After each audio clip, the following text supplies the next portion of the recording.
Princess Charlotte always knew how to keep her cool even when she was only 7 years old. Her courtesy was perfect, her waves were beautiful, and her smile was always balanced. But something amazing happened at Wellington Arch on that day that will never be forgotten. Tens of millions of people watched as the young princess lost her cool, showing a touching moment that moved everyone. What could have made them respond that way? The answer lies in a unique gift, a long-lost family custom, and the loving last act of a great-grandmother that would forever change the kingdom.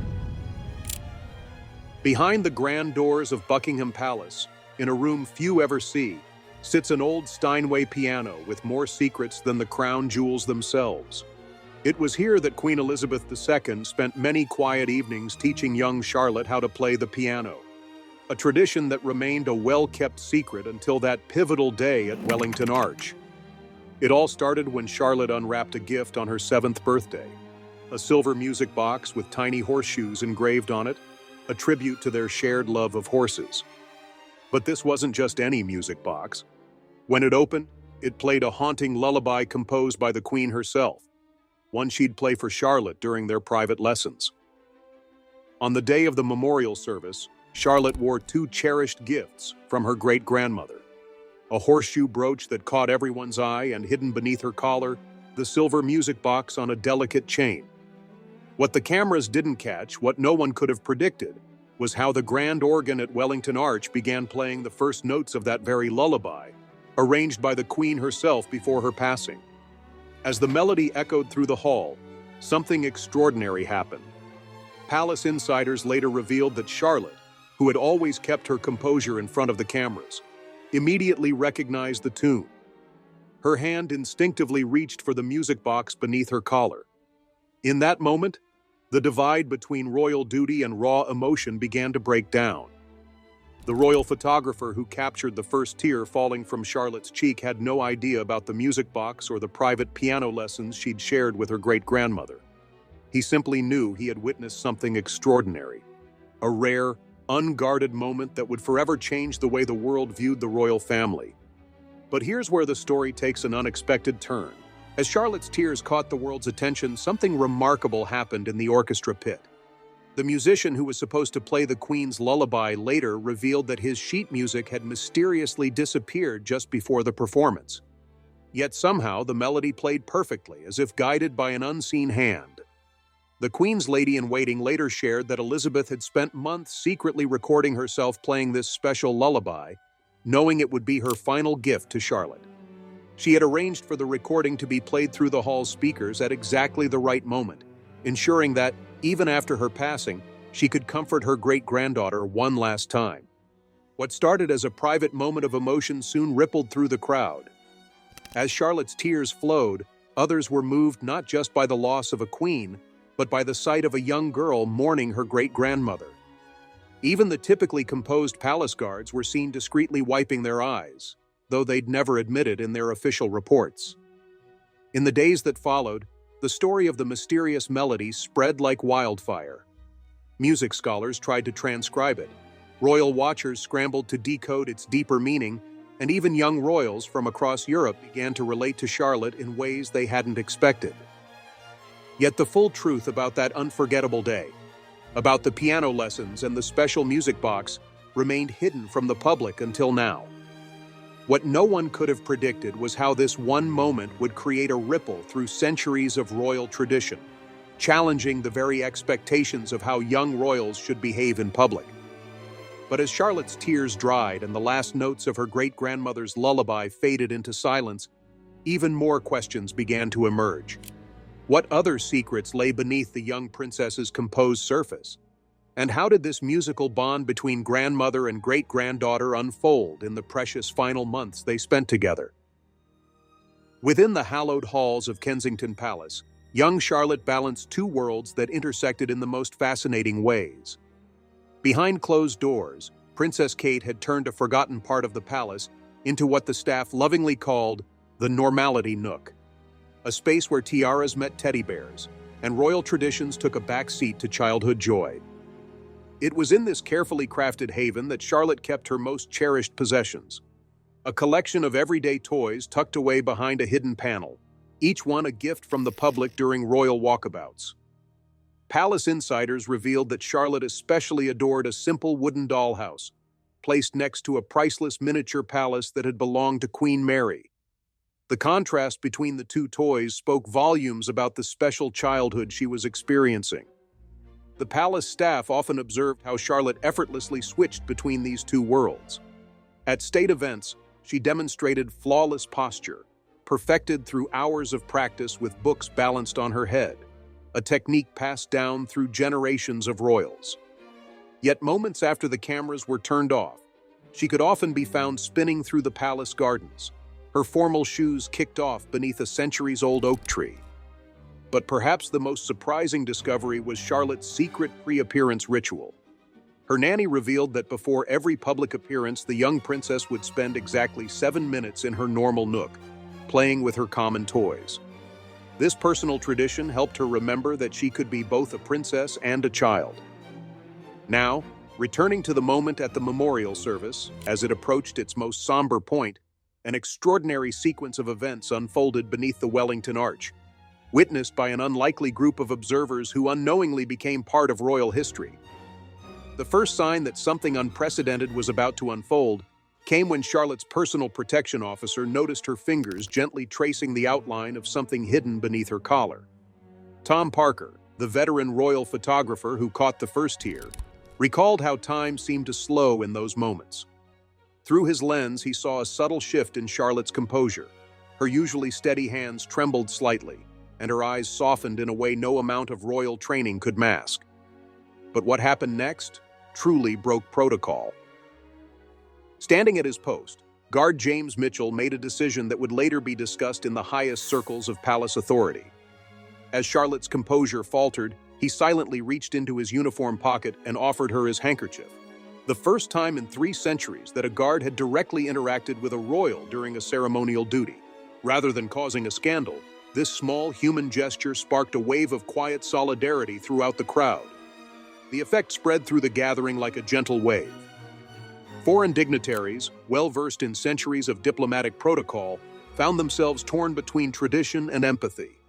The Japanese ambassador's wife later shared how she instinctively stepped forward to comfort Charlotte, only to be surprised when no one tried to stop her, an unspoken yet significant shift in the invisible boundaries that typically kept young royals at arm's length. In those 3 minutes, as Charlotte's tears fell without restraint, something remarkable happened to the atmosphere of the ceremony. The usual whispers about royal protocol and tradition transformed into quiet murmurs of understanding and compassion. Young royals from other nations, previously stiff in their formal attire, visibly relaxed their postures in solidarity. The events beneath the Wellington Arch that day did more than challenge tradition. They rewrote it.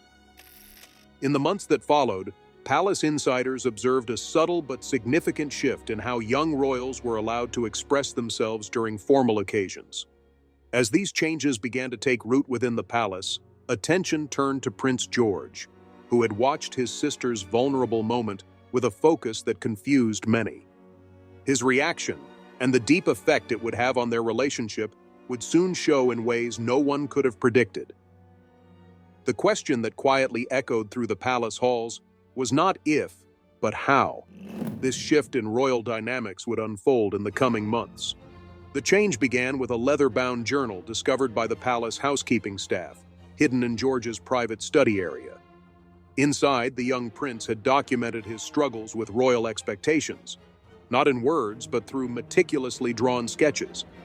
Each page captured moments when he, too, had wanted to show emotion, but held back. The most poignant drawing depicted Charlotte at the memorial service, with a mirror image of himself beside her, their tears matching perfectly. Palace sources later revealed that George had been secretly collecting newspaper clippings about his sister's emotional display, not from jealousy or criticism, but with deep admiration. His private tutor noticed a shift in his attitude during lessons about royal history. When they discussed moments of tradition and protocol, George began asking about the human side of these stories, a noticeable change from his earlier focus on proper procedure. The bond between the siblings grew in unexpected ways through their shared daily routines. The royal children's breakfast room, once a space of strict formality, became a place of refuge where George and Charlotte developed their own secret language of support. Palace staff noted how George would position himself between his sister and visiting dignitaries at formal events, creating a protective space where she could momentarily escape the spotlight if needed. Perhaps the most telling change came during their joint royal appearances.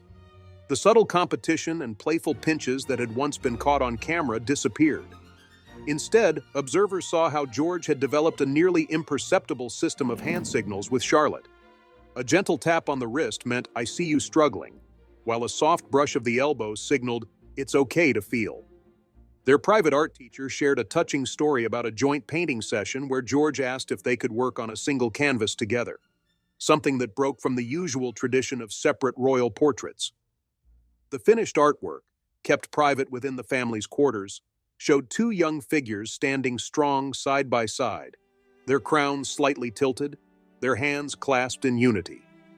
The transformation spread beyond the palace walls.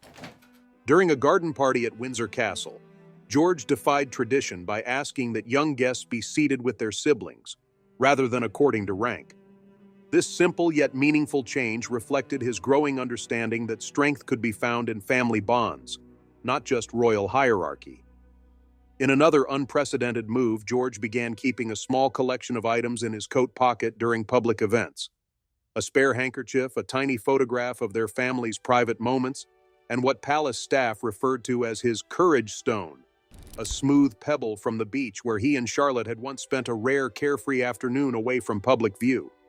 These small treasures served as tangible reminders of their shared humanity, beyond the royal titles. The siblings' evolving relationship caught the attention of child development experts, who noted how their public dynamic was reshaping expectations for young royals worldwide. Their former nanny revealed how George had even changed his bedtime routine. Instead of practicing his royal wave before sleep as tradition dictated, he would spend those quiet moments writing notes of encouragement for Charlotte to find the next morning. These messages, written in his careful schoolboy hand, often contained simple reminders. Being strong means being real, and tomorrow we face it together. As the seasons changed and the initial media frenzy around Charlotte's emotional display faded, something more profound and lasting had taken root. George's own journey from rigid adherence to protocol toward emotional authenticity was quietly influencing a new generation of royal children. Young princes and princesses visiting from other countries began to notice how the Cambridge siblings carried themselves, poised yet genuine, royal yet refreshingly real. But perhaps what made this transformation most remarkable was how it resonated with families around the world. After all, who among us hasn't wished for a sibling who could understand our deepest struggles without words? As George and Charlotte's story continued to unfold, an even more intriguing chapter was about to begin. In the quiet months following the Wellington Arch incident, a remarkable transformation swept through the halls of Britain's royal residences. Deep within Buckingham Palace's East Wing, a dedicated team of royal advisors, child psychologists, and senior family members gathered to craft what would become known as the Children's Charter, a groundbreaking document that would reshape centuries of royal protocol. The Charter's origins traced back to a simple yet powerful moment. Princess Kate discovered a collection of handwritten notes in Queen Elizabeth's private study, outlining her hopes for a gentler approach to raising young royals. These previously unseen documents revealed the late Queen's secret wish to modernize the monarchy's approach to childhood, inspired by her own experiences and her observations of her great-grandchildren. The Children's Charter introduced revolutionary changes that rippled through royal households across Europe. The sacred hour became a daily institution, 60 minutes when young royals could shed their formal roles completely. During this time, carefully chosen palace staff transformed the staterooms into spaces for genuine childhood exploration. Priceless antique rugs hosted teddy bear picnics, and historic portraits witnessed games of hide-and-seek. Perhaps most significantly, the Charter established the Emotion Embassy, a dedicated space within each royal residence where young members of the family could freely express their feelings without fear of public scrutiny. These rooms, designed with input from child development experts, featured journals for private thoughts, art supplies for emotional expression, and comfort corners filled with soft cushions and family photographs. The charter's impact extended beyond palace walls. Royal schools began incorporating regular connection circles, where young princes and princesses could share their experiences with peers who understood the unique pressures of royal life. These sessions, initially met with skepticism from traditional courtiers, proved transformative in helping young royals develop authentic friendships and support networks. Former royal nannies revealed how the charter revolutionized their approach to care. Instead of focusing solely on etiquette and protocol, they now received training in emotional intelligence and childhood development.